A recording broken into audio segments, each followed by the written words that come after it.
Los japoneses tienen la creencia que todas las personas que están destinadas a conocerse y amarse están unidas por un hilo de color rojo.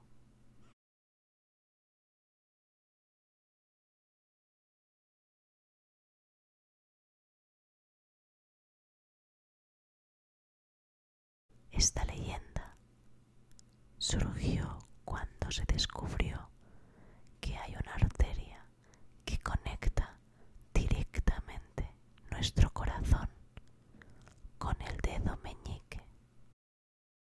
Os voy a contar esta historia.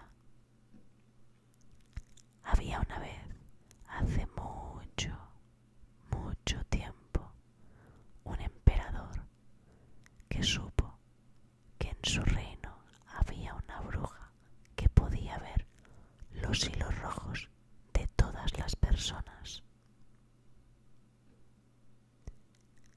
El emperador, impaciente por conocer a la mujer de su vida, hizo llamar a la bruja y le prometió riquezas y tierras a cambio de conocer a esa persona especial. La bruja empezó a buscar y llegó a un mercado donde una campesina con un bebé en brazos vendía sus productos. Cuando el emperador vio a la campesina, la empujó hasta matarla, haciendo que su bebé cayese de sus brazos.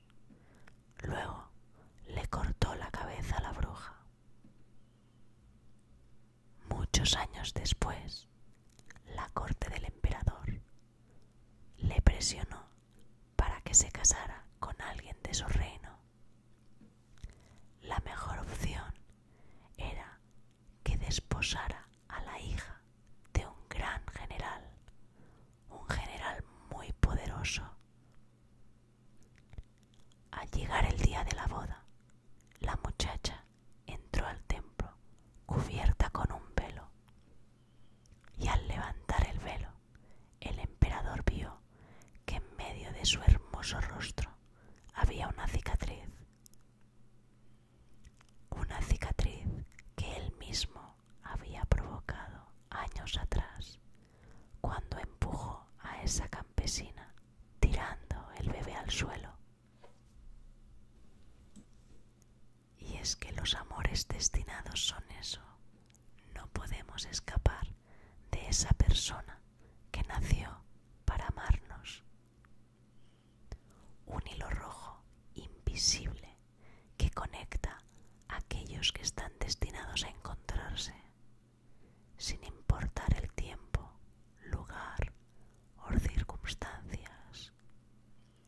Este hilo rojo se puede estirar, se puede contraer y también se puede enredar.